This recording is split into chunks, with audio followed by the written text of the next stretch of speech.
बिस्मिल्लाहिर्रहमानिर्रहीम। अस्सलाम वालेकुम। मैं हूं मोहम्मद यूनुस। आप देख रहे हैं मेरा YouTube channel tasty food and sweets. आज हमने माशाल्लाह बनाया है साग, और वो भी हांडी में।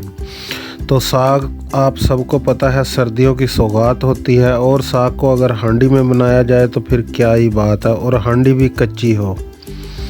तो देखें अल्हम्दुलिल्लाह कितना ज़बरदस्त साग तैयार हुआ है। जो दोस्त चैनल पर नए हैं उनसे गुजारिश है वीडियो को लाइक और चैनल को सब्सक्राइब ज़रूर करें। शुक्रिया। तो आइए चलते हैं वीडियो की तरफ। ये अल्हम्दुलिल्लाह साग को हमने चूल्हे पर चढ़ा दिया है, नीचे आग जला दी है। इसमें तकरीबन थोड़ा सा पानी डालेंगे, बकाया पानी ये खुद छोड़ देगा। इसमें गंदले हैं, गोभी सरों का साग है, तो साथ पालक है। पहले इसको उबाल लेंगे अच्छी तरह, क्योंकि गाँव में साग ऐसे ही बनता है। तो इसको उबालने के बाद फिर इसको हांडी में डाल लेंगे। साग हम हांडी में ही बनाते हैं, और गाँव में साग हांडी में ही अच्छा बनता है। तो ये सिर्फ ज़्यादा था, इसलिए पतीले में उबालने के लिए रखा है सिर्फ। जब ये उबल जाएगा तो इसका ये पानी निकाल के तो इसको हांडी में डाल लेंगे। तो फिर बाद का प्रोसेस भी आपको दिखाएंगे कि गांव में कैसे साग बनता है। अल्हम्दुलिल्लाह गांव का साग बहुत ही ज़बरदस्त होता है। ये देखें अल्हम्दुलिल्लाह साग हमारा पकना शुरू हो गया है। इसको थोड़ा सा और पकाएंगे ताकि ये थोड़ा कम हो सके। फिर इसको कच्ची मिट्टी की हांडी में डाल के पकाएंगे। इसका ये पानी निकाल देंगे। कई लोग पानी नहीं भी निकालते, मगर हम थोड़ा निकाल देते हैं, क्योंकि ये गांव का साग होता है, ये थोड़ा तलक होता है। तो पानी निकालने से ये इंतहाई टेस्टी हो जाता है। वरना आप पानी ना भी निकालें तो वैसे भी बन जाता है, मगर हम पानी निकाल के बनाते हैं इसको, और ऐसे ही बनाएंगे। थोड़ा पानी इसका निकाल देंगे। ये देखें अल्हम्दुलिल्लाह साग हमारा पक चुका है। इसकी आंच अब बंद कर देंगे, और इसका जो ये वाफर पानी है ये निकाल देंगे, और इसको फिर हांडी के अंदर शिफ्ट करेंगे।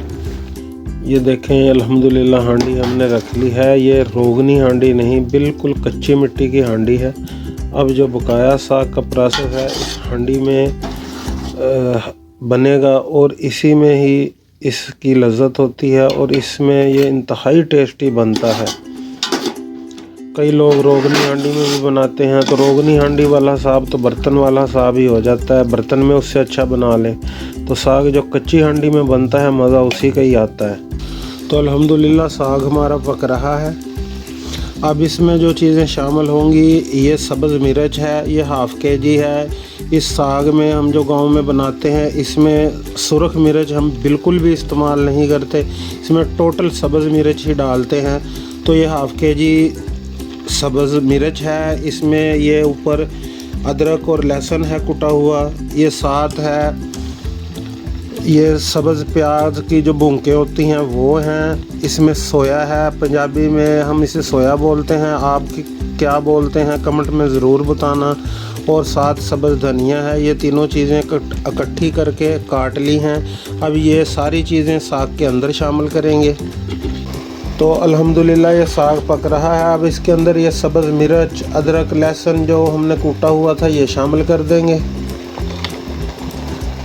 कई हमारे भाई बहनें जो बनाते हैं वो सुरख मिर्च का भी इस्तेमाल करते हैं, मगर हम गांव में सुरख मिर्च का इस्तेमाल साग के अंदर ख़ास कर बिल्कुल नहीं करते। सब्ज़ मिर्च का ही इस्तेमाल करते हैं। तो ये अच्छी तरह मिक्स कर लेंगे इसके अंदर। उसके बाद जो ये प्याज की भूंके हैं और साथ में ये धनिया वगैरह काटा हुआ है ये शामिल कर देंगे, और अच्छी तरह इसको मिक्स कर लेंगे। तो अल्हम्दुलिल्लाह ये सारी चीज़ें मिक्स करके अच्छी तरह अब इसको ढक देंगे और इसको पकने देंगे।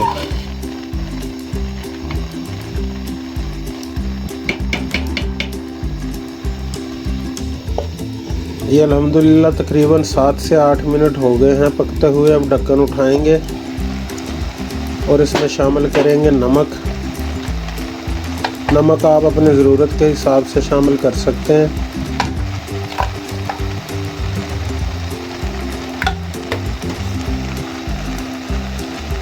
तो इसको अच्छी तरह मिक्स कर लेंगे और दोबारा ढक देंगे। तो अल्हम्दुलिल्लाह साग हमारा पक चुका है। अब इसका ढक्कन उठाएंगे, आंच इसकी थोड़ी कम कर देंगे।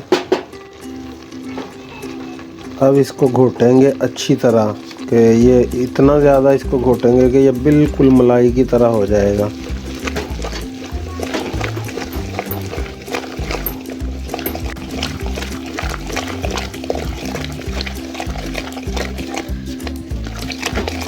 आंच इसकी हल्की रखेंगे और साथ साथ इसको घोटते जाएंगे। अल्हम्दुलिल्लाह साग हमारा आधे से ज़्यादा घुट चुका है। अब इसमें हम आलन लगाएंगे आटे का। तो तकरीबन 4 से 5 टेबल स्पून जो आटा है पानी में हमने घोल लिया है वो डालेंगे इसमें। कई लोग खुशक भी लगा लेते हैं, आप इसको खुशक भी लगा सकते हैं, पानी में घोल के भी लगा सकते हैं। ये तकरीबन 4 से 5 टेबल स्पून था, ये डाल देंगे। इसके बाद फिर इसको अच्छी तरह घोट लेंगे। इससे साग जो है वो बहुत मलाई की तरह हो जाता है, ज़बरदस्त किस्म का। और जो साग का सबसे ज़्यादा मज़ा है वो तो है मट्टी की हांडी का। अगर इसमें साग बनाया जाए तो फिर क्या बात है। चैनल को सब्सक्राइब ज़रूर किया करें, शुक्रिया। ये देखें अल्हम्दुलिल्लाह साग हमारा घुट चुका है। देखें कितना मुलायम हो गया है। देखें अल्हम्दुलिल्लाह। तो थोड़ा सा इसको और पकाएंगे, उसके बाद इसका तड़का तैयार कर लेंगे। ये अल्हम्दुलिल्लाह साग हमारा पक चुका है। अब इसको नीचे उतार लेंगे और इसका तड़का तैयार करेंगे। ये अल्हम्दुलिल्लाह प्याज डाल दिए हैं, ये देसी घी डाल दिया है मैंने। आप डालडा हो तो डालडा, बनास्पति इस्तेमाल कर सकते हैं, ऑयल भी इस्तेमाल कर सकते हैं। तो हमने इसमें डाला है देसी घी और प्याज का तड़का हम लगाएंगे। कई लोग लहसुन का भी लगाते हैं, तो लहसुन हमने इसमें पहले डाल दिया था, इसलिए हम इसमें प्याज का तड़का लगाएंगे। और घी हमने थोड़ा ज़्यादा ही रखा है क्योंकि साग में घी ज़्यादा ही अच्छा लगता है। तो अल्हम्दुलिल्लाह हमारे प्याज ब्राउन हो गए हैं। तो अब साग में तड़का लगाएंगे। ये उठा के सारा इसमें शामिल कर देंगे। और देखें अल्हम्दुलिल्लाह कितना ज़बरदस्त साग तैयार हुआ है। आप भी जब किया करें, हमारी बहनें या भाई कोई भी तैयार करता है तो कोशिश किया करें कि साग में सुरख मिर्च का इस्तेमाल ना करें। सब्ज़ मिर्च में ही ज़बरदस्त किस्म का साग बनता है। तो इसको अच्छी तरह मिक्स कर लेंगे। अब देखें अल्हम्दुलिल्लाह कितना ज़बरदस्त साग तैयार हुआ है और मक्खन की तरह इंतहाई ज़बरदस्त। और कलर देखें आप। तो अल्हम्दुलिल्लाह अब डिश आउट करते हैं। देखें अल्हम्दुलिल्लाह कितना ज़बरदस्त साग तैयार हुआ है। ये देखें अल्हम्दुलिल्लाह साग को हमने डिश आउट कर दिया है। अब इसके ऊपर डाल देंगे मक्खन। अगर आपको पसंद हो तो देसी घी और मक्खन में तो साग की फिर क्या बात है। अल्हम्दुलिल्लाह ये बहुत ही ज़बरदस्त बनता है। तो देखें अल्हम्दुलिल्लाह, देखें कितना ज़बरदस्त और क्रीमी साग तैयार हुआ है। वीडियो अच्छी लगी हो तो इसे लाइक करें, चैनल को सब्सक्राइब करें। अल्लाह ताला आप पर अपना करम, फजल और रहमत करे। अपना बहुत सारा ख्याल रखिएगा, दुआओं में याद रखिएगा। इसी के साथ इजाज़त चाहूँगा। एक नई वीडियो में मुलाकात होगी इंशाअल्लाह। तब तक के लिए अल्लाह हाफिज़।